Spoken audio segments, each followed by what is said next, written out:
Welcome to the Out of the Deep End podcast. On the show today, we are going to continue our conversation about resiliency, specifically how to build and develop your ability to bounce back from struggles. I am Dr. J.C. Burnham. Give me just a few minutes and together we'll make a difference. So first of all, what I want to talk about is what resilience is not. What isn't resilience? Having resiliency doesn't mean that there will never be any pain.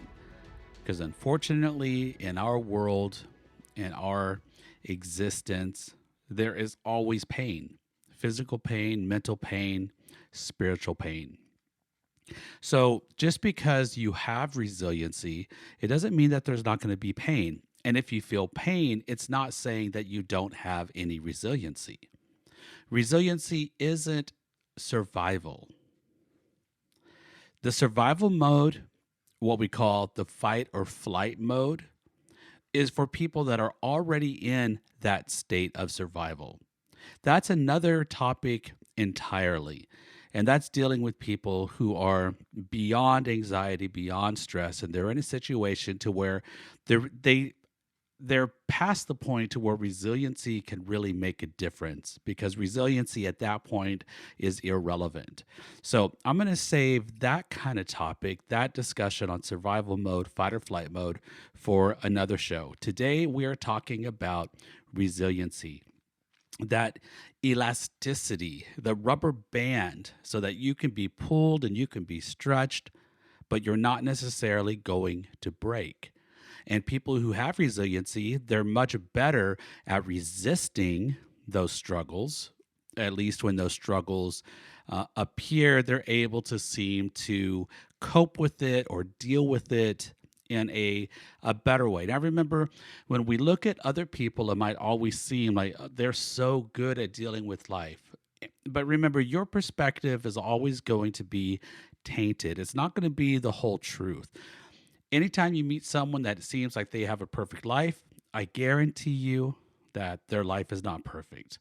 If you were to ask them, they would probably laugh at you and say that's not true at all. But if they have resiliency, it might appear that way. In our last show, we talked about how you can build resiliency. And some of those things I mentioned were social support. The bigger your social support, the easier it is for you to find support, to find someone who will listen, who will help, who will contribute to your resiliency. If we don't have social support, then that is vital. Everybody needs some kind of network, someone that they can fall back on when they're struggling. And again, that's a great topic for a show where we could talk about how to develop a positive social support. I also spoke in the last show about physical health, how important your diet is, your sleep, your water intake, and most importantly, avoiding harmful habits such as alcohol, cigarettes, caffeine, and sugar is probably the worst, at least the most consumed harmful habit that we have. Sugar tastes good. Our body loves it, but it's not good for us. And when I say our body loves it, I mean because all of the endorphins that it releases, and we get this very short-term energy burst that makes us feel great.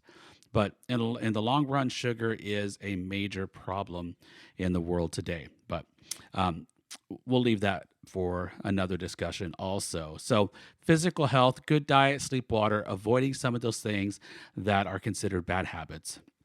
Now, I want to talk a little bit more about building resiliency beyond just the physical aspects that we can do. To have resiliency, we really need to have a healthy mental point of view.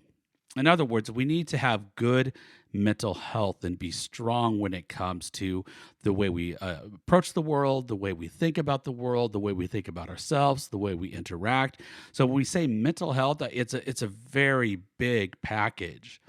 but we can focus on a few things that if you can just make a few adjustments. Remember, I say on the show that it's not about your perfection, it's your direction that matters. So we want to pick just a few things that points us in the right direction, and then that's the direction that we're going to go. And so being mentally healthy. Well, what does that mean? Well, one thing is, can we cope with the little things before those little things become big things? It's the ability to see a problem before the problem is occurring. And so that maybe we can take action to fix it or maybe sometimes avoid it. Or when there is a little thing that's starting to become a big thing, do we have the skills, the techniques? Do we know how to manage it? Maybe it's talking to a person, maybe it's removing ourselves from a situation. But a person who has a good mental health, they understand for them what is normal, what is healthy, and then anything that starts to interact and change that point of view, that state, then they realize something's off and I need to address something. I need to fix something. Something else that we can do is learning how to manage our stress. So, again, go back to the physical: good diet, good sleep, good water, avoiding harmful habits. Those are all powerful tools in managing our stress because whenever your sleep begins to suffer, I like to think of our sleep as like it's a thermostat. So whenever your sleep begins to suffer, that's one of the first indication that something is not quite right in your life. And it can be a physical problem or it can be an emotional problem, a mental problem. But if your sleep is suffering, then something else in your life is usually also suffering. So if you are feeling stressful, it's very likely that your sleep is also going to be troubled. So learning how to manage stress.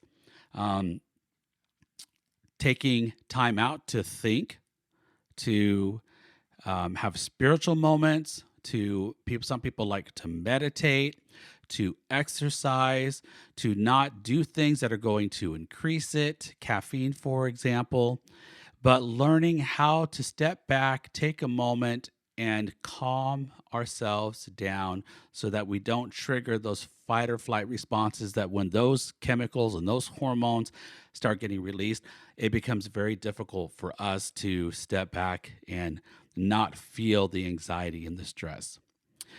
Something else that we can do is practicing healthy thoughts. And this is something that's often underrated and maybe even undervalued. And I can tell you, if you talk to professional athletes, they will tell you how important it is for them to mentally visualize what they want to do, right? Like, for example, you have a basketball player. He will visualize taking a shot over and over in his mind and doing it right and feeling it.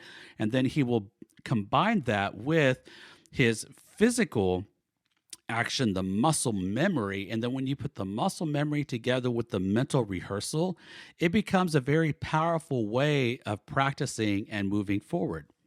So if we can have healthy thoughts in our everyday life, think about how powerful that is then to help us to cope with daily life.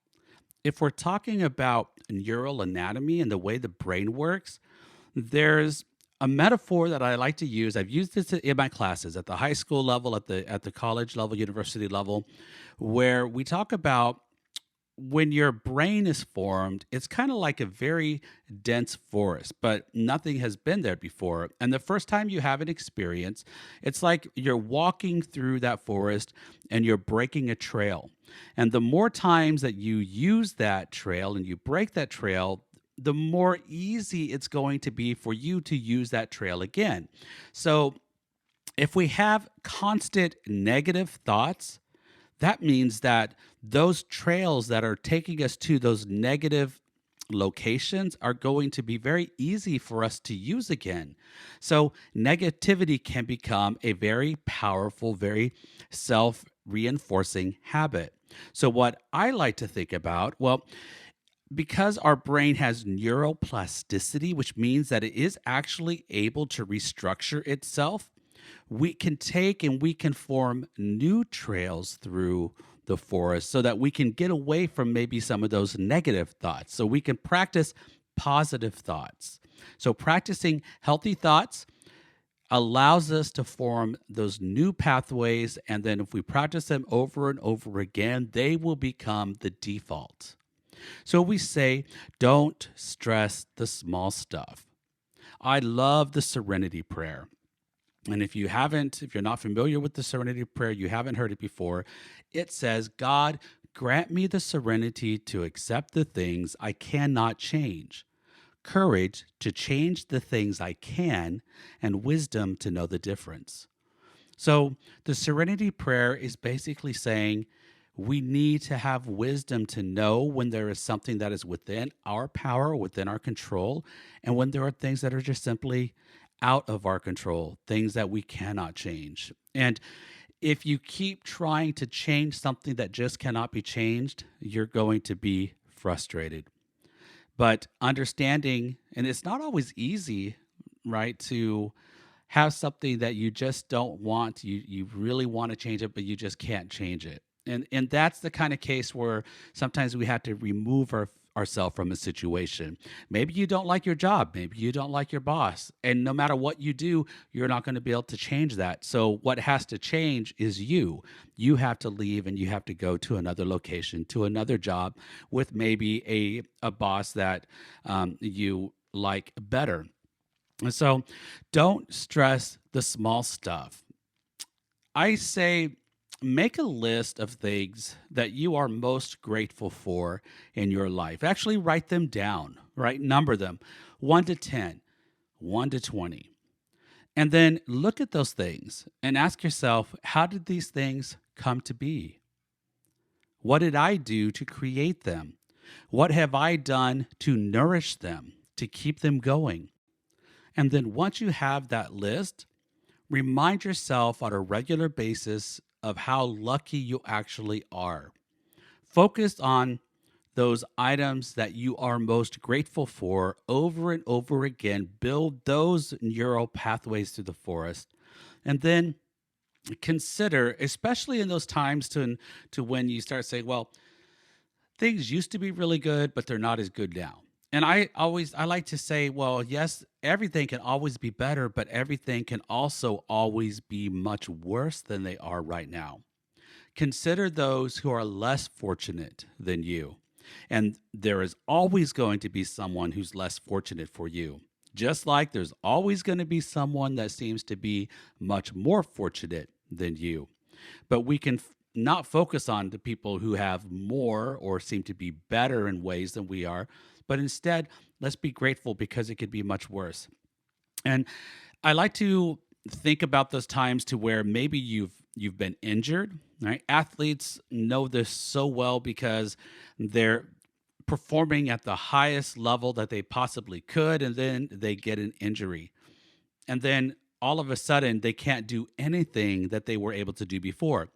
If you've ever sprained an ankle or broken a leg, or even like hurt your finger so that you couldn't use your fingers or your thumbs. I constantly jam my thumbs when I played volleyball and or basketball too, and it just seems like I could do something so well, and then I would jam that thumb, and then my right hand became entirely useless.